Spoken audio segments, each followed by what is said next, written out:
अब सुनो कि नूह अलैहिस्सलाम का वाक़या क्या है। तुम लोगों को ये जानना चाहिए कि नूह अलैहिस्सलाम का वाक़या है क्या। कुरान में एक सूरह मुकम्मल हज़रत नूह अलैहिस्सलाम के बारे में नाजिल हुई, मुकम्मल एक सूरह। नूह अलैहिस्सलाम अल्लाह के पहले रसूल हैं जिनको अल्लाह ने नई शरीयत और किताब दी, पहले रसूल हैं। और हज़रत नूह अलैहिस्सलाम को आदम सानी भी कहा जाता है। क्या कहा जाता है? आदम सानी, यानी दूसरे आदम। पहले आदम तो वो जो अल्लाह के पहले नबी और दुनिया के पहले इंसान, और दूसरे आदम हज़रत नूह अलैहिस्सलाम को कहा जाता है। क्यों इनको आदम सानी कहा जाता है?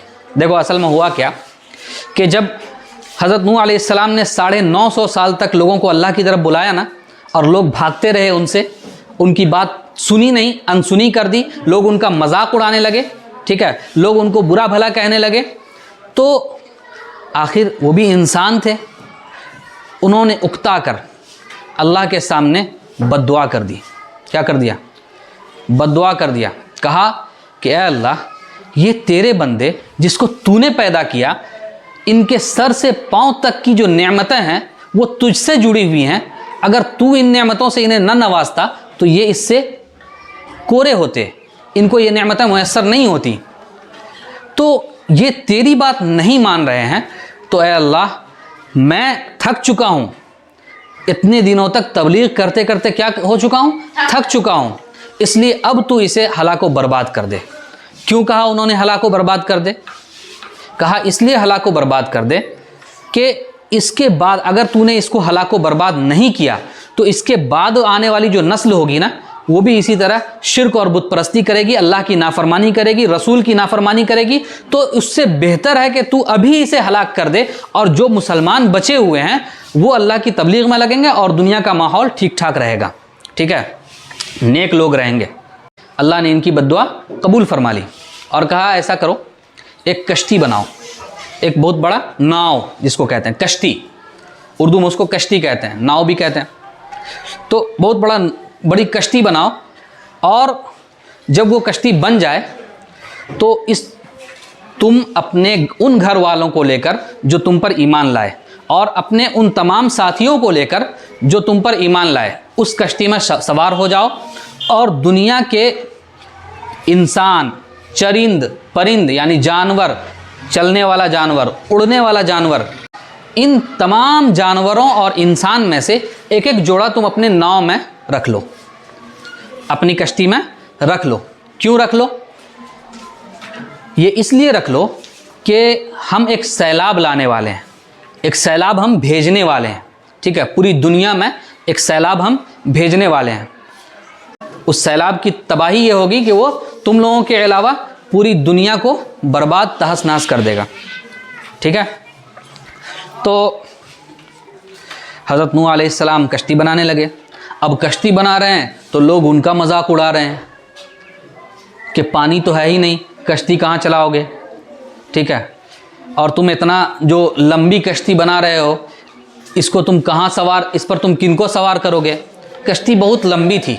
बहरहाल हज़रत नूह अलैहिस्सलाम ने कश्ती तैयार कर ली।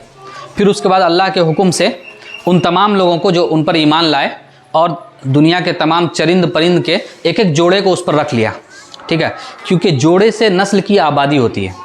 यानी जोड़े का मतलब होता है नर और मादा, नर और मादा, यानी जानवर में भी नर को रखा एक और एक मादा को रखा।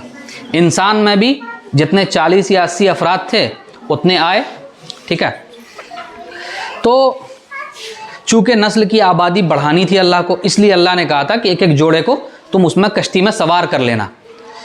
तो जब कश्ती पर सवार हो गए सब लोग, तो अल्लाह ने ज़मीन को हुक्म दिया कि तुम पानी का उबाल मारो, यानी ज़मीन से कहा कि तुम पानी उगलो, और आसमान से भी अल्लाह ने बारिश बरसाना शुरू कर दिया। नीचे से भी पानी, ऊपर से भी पानी, धीरे धीरे धीरे धीरे धीरे धीरे पूरा इलाका डूब गया। धीरे धीरे धीरे धीरे कई फीट तक पानी उबाल मारने लगा, कई फीट तक पानी उबाल मारने लगा। तो सब लोग कश्ती पर सवार थे, जो कश्ती पर सवार थे कश्ती उसको बहा कर ले जा रही थी, ठीक है। अब इसी दौरान हज़रत नूह अलैहिस्सलाम का एक बेटा जो कि काफिर था, हज़रत नूह अलैहिस्सलाम की बीवी भी काफिर थी, ठीक है। नूह अलैहिस्सलाम का बेटा जो काफिर था उसका नाम कनान था, ठीक है। हज़रत नूह अलैहिस्सलाम के 3 और बेटे थे लेकिन वो मुसलमान हो चुके थे, हाम, साम, याफिस। हाम, साम, याफिस, 3 बेटे। कौन कौन? हाम, साम, याफिस। ये तीनों जो है मुसलमान हो चुके थे और हज़रत नूह अलैहिस्सलाम के पास थे। लेकिन कनान वो सैलाब में बह रहा था। हज़रत नूह अलैहिस्सलाम ने उससे कहा कि देखो अभी भी तुम मेरी बात मान लो, अल्लाह की तरफ आ जाओ और कश्ती पर सवार हो जाओ।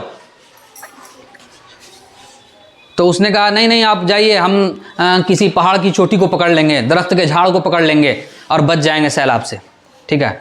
और उस कश्ती की एक खुसूसियत ये थी कि उस पर कोई अल्लाह का नाफरमान बंदा सवार नहीं हो सकता था, इजाज़त ही नहीं थी, वो जा ही नहीं पाता उस पर।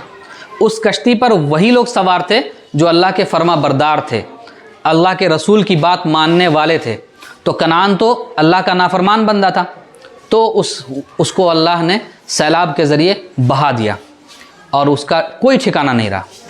फिर उसके बाद कश्ती चलते चलते 10 मुहर्रमुल हराम को जूदी एक पहाड़ है, और वो पहाड़ अभी के ज़माने में तुर्की एक जगह है, मुल्क है, वहाँ पर ये पहाड़ पाया जाता है, बर्फीला पहाड़ कहलाता है।